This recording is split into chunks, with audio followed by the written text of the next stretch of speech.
Hey, hello students. So in this video, we are going to cover Raja Rao in the context of Indian writing in English. Let's start with the introduction. Indian writing in English (IWE) began as early as the 19th century when Indian writers started using English to express their experiences, struggles, and identities under British rule.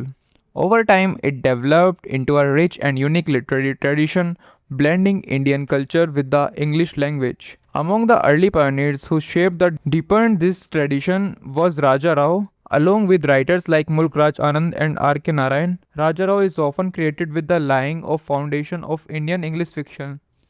However, what makes Raja Rao truly stand out is his deep philosophical vision, his mastery of language, and his ability to capture the very spirit of India in English words. Raja Rao's contribution. Raja Rao's importance in English writing in English can be understood by looking at three major aspects: his themes, his style, and his philosophy. Firstly, thematically, Raja Rao brought a strong Indian philosophical and spiritual tone to English literature.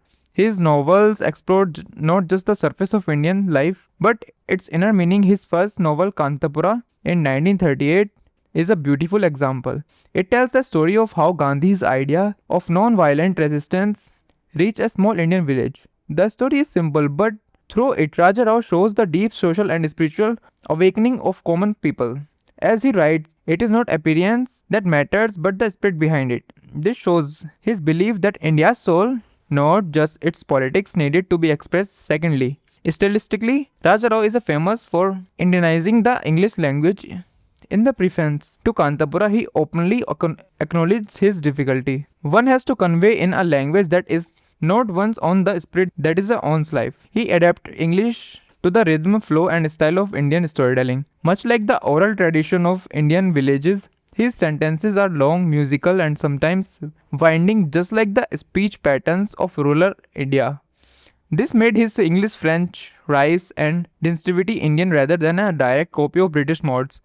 Thirdly, philosophically, Raja Rao goes deeper than many writers of his time. His later novels like The Serpent and the Rope explore profound questions of self-reality and spiritual search. The Serpent and the Rope is often called a semi-autobiographical novel where the main character's journey mirrors Raja Rao's own search for meaning between the East and the West. He writes, "The self is a rope, the serpent is an illusion. We have to see the rope as a rope." This blending of ancient Indian philosophy with modern personal experience gave Indian writing in English a depth and seriousness that was rare at the time.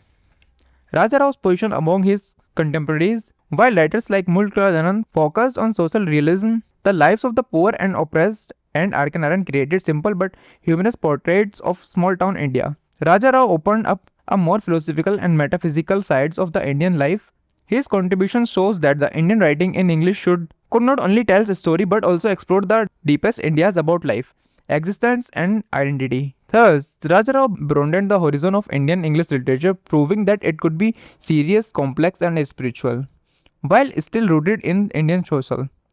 To conclude, Raja Rao is a towering figure in the early stage of Indian writing in English. Through his unique style, deep themes, and philosophical insights, he helped to create a literature that was authentically Indian but expressed in English. His works remind us that English thought a foreign tongue could be made Indian in spirit. Spiritual storytelling inspired later generation of Indian writers like Salman Rushdie, Amitav Ghosh, and Arundhati Roy. In the evolution of Indian writing in English, Raja Rao stands as a bridge between tradition and modernity, between India and the world. Now move to the second point: comparison and contrast of Raja Rao, Mulk Raj Anand, and R.K. Narayan. Indian writing in English (IWE) was shaped in its early days by three towering figures: Raja Rao, Mulk Raj Anand, and R.K. Narayan. Together, they are often called the founding fathers of Indian English fiction. Though they were contemporaries, each of them contributed to Indian literature in very different ways. While Anand focused on social realism, Narayan captured the ordinary life of middle-class India, and Raja Rao explored philosophical and spiritual themes. Their styles, concerns, and approaches to English language use varied widely, but all three helped establish Indian English literature on the world stage.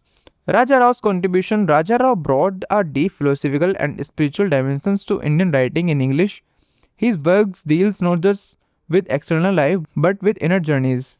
His famous novel Kantapura in 1938 tells the story of Gandhian movement in a South Indian village, but beyond the political story, it reflects the soul of India. As Raja Rao wrote in his preface to Kantapura, one has to convey in a language that is not one's own the spirit that is one's own. This captures his effort to Indianish English, making the language suit the thought patterns, myths, and storytelling styles of India. His later work, The Serpent and the Rope, is a philosophical novel exploring the meaning of life, truth, and self-realization, drawing from Vedantic philosophy. Thus, Raja Rao's writing is intellectual, reflective, and metaphysical. Mulk Raj Anand contribution. In contrast of Mulk Raj Anand was a champion of social justice. His writing dealt with poverty, caste discrimination, and oppression. Anand believed that literature should be a weapon of change. His famous novel Untouchable in 1935 portrays a single day in a life of a sweeper boy named Bhaka, who faced humiliation and exploitation because of his low caste. Anand's language is a simple and straightforward, aiming to reach common people rather than focus on the philosophy. He once said, "I write about the lives of the silent poor, not about the splendid rich." Thus, Anand's contribution lies in a giving voice to the voiceless. He used English as a tool to highlight the realities of the marginalized and to call for reform and compassion. R.K. Narayan's contribution. R.K. Narayan meanwhile craved a unique space by capturing the charm of ordinary life. His fictional town of Malagudi became a symbol of small town India. Narayan's novel like Swami and Friends in 1935 and The Guide, which wrote in 1958, focus on human relationship, gentle humor, and moral dilemmas. Unlike Raja Rao's or Anand, Narayan stayed away from the heavy philosophy or social activism. His language is simple, natural, and almost invisible, as if it flows effortlessly. As Garam Greeny, who helped publish Narayan, said, Narayan writes about India without exotism, without false notes. Narayan's genius was in making the ordinary seem extraordinary. His world is rooted in Indian tradition, but his storytelling appeals universally through its wit and insight into human nature. Key similarities. Despite their differences, there are some common threads between Raja Rao, Anand, and Narayan. All three wrote during colonial and early post-colonial India, capturing important transitions in Indian society. They used English creatively, thought in different styles to reflect the Indian realities. Their work helped legitimize Indian English fiction globally, showing that Indians could not only master English but could bend it to express Indian consequences. In the conclusion, while Raja Rao, Mulk Raj Anand, and R.K. Narayan were contemporaries who launched Indian writing in English onto the world stage, their individual contributions were very different and special. Raja Rao gave Indian fiction philosophical depth and spiritual beauty. Mulk Raj Anand gave it a voice for social justice and the downtrodden. R.K. Narayan gave it human warmth and the flavor of everyday life. Together, they created a rich, broad foundation for future Indian writers like Salman Rushdie, Arundhati Roy, and Jhumpa Lahiri. Each of them showed that Indian English fiction and could be serious, emotional, humorous, philosophical, and above all deeply Indian. Third question. The literary influences that shaped Raja Rao's philosophy of life and literature. Raja Rao, one of the pioneers of Indian writing in English, was deeply influenced by a variety of literary and philosophical traditions. His philosophy of life and literature was shaped not just by Indian thoughts, but also by Western literature and ideas. His work shows a contrast blending of the East and the West, the ancient and the modern, and the philosophical and the personal. One of the greatest influence on Raja Rao was Indian philosophy, especially Vedanta and Upanishad. From a young age, Rao was exposed to the spiritual traditions of India. He believed that life was not just about external actions but about the search for the ultimate reality, the Brahmans. This is clearly reflected in his novels The Serpent and the Rope, where the main characters undergoes a spiritual journey to find the truth behind appearances. As Raja Rao himself wrote, reality is not external, it is within us. This deep spiritual vision shaped both the themes and the style of his writing. Another strong influence was Gandhian thought, living during the time of Indians' struggle for independence. Rao was inspired by Mahatma Gandhi's ideas of non-violence, truth, and self-purification.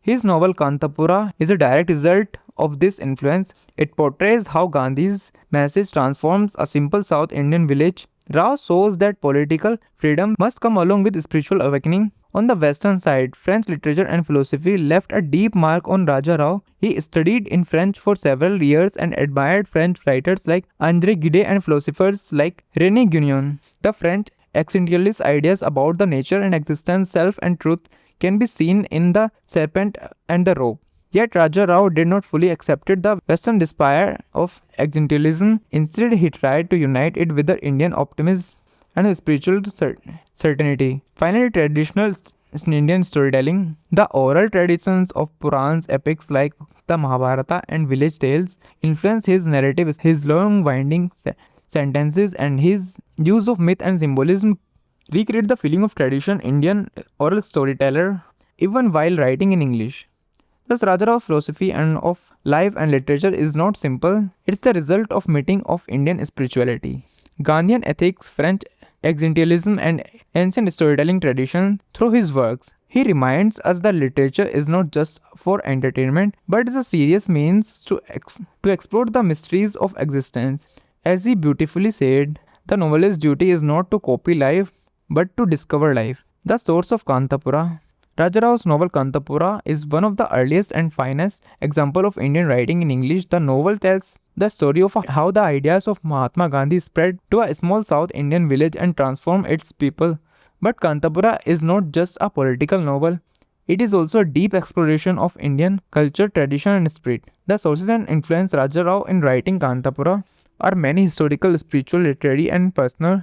One major source of Kantapura is the Gandhian movement. The novel is heavily inspired by Mahatma Gandhi's philosophy of non-violence, truth, and passive resistance. The central character, Murthy, is like a disciple of Gandhi, spreading his message in the village and awakening the people against British rule. Raja Rao shows Gandhian ideals could bring a social revolution even in the most traditional settings. As the narrator says, Gandhi is the new Rama and India is the new Rama's kingdom. Thus, the spirit of Gandhi has become a key source of the novel. Another important source of Indian mythology and epics. Raja Rao uses the structure and style of Purans, ancient religious texts, to tell the story. The narrator, an old woman named Achakka, tells the tale in a manner similar to how village elders would recount mythological stories. The villagers often compare their struggles to episodes the Ramayana and the Mahabharata, showing how mythologically remains alive in their everyday understanding. This gives us the novel a mythical and timeless quality. Oral tradition is also a major influence. The storytelling style of Kantapura mimics the long flowing spoken rhythm of Indian village speech. Raja Rao said in his preface that English was a foreign language, but he tried to shape it to express Indian sensibilities. We cannot write like the English, we should not. This decision to recreate the flavor of Indian oral storytelling gives Kantapura its unique voice. Raja Rao's personal experiences also shaped the novel. Born in the South Indian town of Hassan, he grew up witnessing the traditional religious practices and simple life of rural people. His familiarity with a South Indian way of life, temples, festivals, superstitions, and social customs makes the village of Kantapura feel authentic and real. Finally, Western literary models like the village novel of England and Ireland, such as those by Thomas Hardy or Liam Faraday, might have inspired him to focus on a small community while connecting it to a larger political forces. In the conclusion, Kantapura is born from a rich mixture of Gandhian philosophy, Indian mythology, village oral tradition, Raja Rao's personal background, and some Western literary forms. It is a novel that is both deeply Indian in spirit and universal in its message of freedom and awakening. So we covered 3 questions, 3 main topics in this video, and many further topics we will cover in the next video. So if you want to watch the next video, you can subscribe this channel and you will find next video very soon. Take care, bye bye, Jai Hind.